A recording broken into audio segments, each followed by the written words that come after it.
ಕಾಂಗ್ರೆಸ್ ಸೇರ್ಪಡೆ ಆಗಬೇಕಾಗಿದ್ದ ಬಿಜೆಪಿ ಮುಖಂಡ Sadananda U turn ಹೊಡೆದುಬಿಟ್ಟಿದ್ದಾರೆ.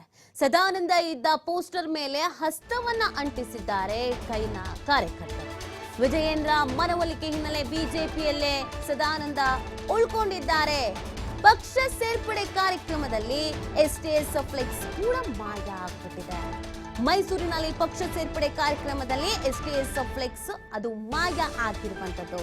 Congress ಸಮಿತಿ ಹೆಸರಿನಲ್ಲಿ ಹಾಕಲಾಗಿದ್ದಂತ ಸೋಮಶೇಖರ್ ಫ್ಲೆಕ್ಸ್ ಕೂಡ ತೆರವನ್ನ ಮಾಡಲಾಗಿದೆ.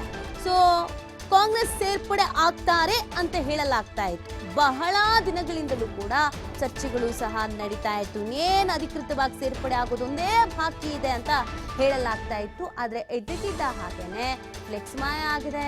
ಅವ್ರ ಭಾವಚಿತ್ರ ಇದ್ದಂತ ಆ ಒಂದು ಫ್ಲೆಕ್ಸ್ಗೆ ಹಸ್ತವನ್ನ ಅಂಟಿಸಲಾಗಿದೆ. ವಿಜಯೇಂದ್ರ ಅವರು ಮಾತುಕತೆಯನ್ನ ಮಾಡಿ ಮನವೊಲಿಸುವಲ್ಲಿ ಸಕ್ಸಸ್ ಆಗಿದ್ದಾರೆ ಅಂತ ಕೂಡ ಹೇಳಲಾಗ್ತಾ ಇದೆ. ನೀವು ಗಮನಿಸ್ತಾ ಇದ್ದೀರಾ, ಫೋಟೋ ಇತ್ತಲ್ಲ ದೊಡ್ಡದಾಗಿ, ಆ ಫೋಟೋಗೆ ಇದೀಗ ಹಸ್ತವನ್ನ ಅಂಟಿಸ್ತಾ ಇದ್ದಾರೆ. ಇನ್ನೊಂದು ಕಡೆ ಆ ಫೋಟೋವನ್ನ ನೀವು ಗಮನಿಸ್ತಾ ಇದ್ದೀರಾ, ವಿಜಯೇಂದ್ರ ಅವರಿಗೆ ಸಿಹಿಯನ್ನ ತಿನ್ನಿಸ್ತಾ ಇರುವಂತ ಫೋಟೋ. ಮಾತುಕತೆಯನ್ನ ಮಾಡಲಾಗಿತ್ತು, ಸಂಧಾನವನ್ನ ಮಾಡಲಾಗಿತ್ತು, ಅದರಲ್ಲಿ ಸಕ್ಸಸ್ ಆದಂಗೆ ಕಾಣಿಸ್ತಾ ಇದೆ. ಹಾಗಾಗಿ ಸದಾನಂದ ಯೂ ಟರ್ನ್ ಹೊಡೆದಿದ್ದಾರೆ. ಪಕ್ಷ ಸೇರ್ಪಡೆ ಕಾರ್ಯಕ್ರಮದಲ್ಲಿ ಎಸ್ಟಿಎಸ್ ಫ್ಲೆಕ್ಸ್ ಕೂಡ ಮಾಯ ಆಗ್ಬಿಟ್ಟಿದೆ. ಆ ಫ್ಲೆಕ್ಸೇ ಕಾಣಿಸ್ಕೊಳ್ತಾ ಇಲ್ಲ.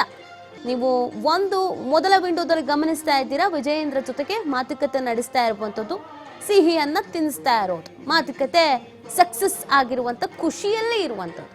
ಇನ್ನೊಂದು ಕಡೆಯಲ್ಲಿ ಕಾಂಗ್ರೆಸ್ ಸೇರ್ಪಡೆ ಆಗ್ಬೇಕಾಗಿತ್ತಲ್ಲ, ಆ ಕಾರ್ಯಕ್ರಮದಲ್ಲಿ ದೊಡ್ಡದಾಗಿ ಒಂದು ಫ್ಲೆಕ್ಸ್ ಹಾಕಿದ್ರು. ಆ ಫ್ಲೆಕ್ಸ್ ಅಲ್ಲಿ ಅವರ ಫೋಟೋ ಕೂಡ ಇತ್ತು, ಸದಾನಂದ ಅವರ ಭಾವಚಿತ್ರ ಇತ್ತು. ಅದಕ್ಕೆ ಈಗ ಈ ಹಸ್ತಚಿತ್ರವನ್ನ ಅಂಟಿಸಲಾಗ್ತಾ ಇದೆ, ನೀವು ಗಮನಿಸ್ತಾ ಇದ್ದೀರಾ. ಸೊ ಎಲೆಕ್ಷನ್ ಇರುವಂತ ಹಿನ್ನೆಲೆಯಲ್ಲಿ ಕೆಲವರು ಪಕ್ಷ ತೊರಿತಾ ಇದ್ದಾರೆ, ಕೆಲವರು ತೊರೆಯುವ ಮನಸ್ಸು ಮಾಡ್ತಿದ್ದಾರೆ, ಇನ್ನು ಕೆಲವರು ಒಂದು ಕಾಲ್ ಹೊರಗಡೆ ಇಟ್ಟಿದ್ರು, ಬಟ್ ಸಂಧಾನ ಮಾಡಿ ಅವರನ್ನು ವಾಪಸ್ ಕರೆಸ್ಕೊಳ್ಳುವಂತ ಕೆಲಸ ಕೂಡ ಆಗ್ತಾ ಇದೆ. ಎಲ್ಲ ಪಕ್ಷದಲ್ಲೂ ಕೂಡ ಇದು ನಡೀತಾ ಇದೆ. ಅದೇ ರೀತಿಯಾಗಿ ಈ ವಿಚಾರ ಕೂಡ ನಡೆದಿದೆ.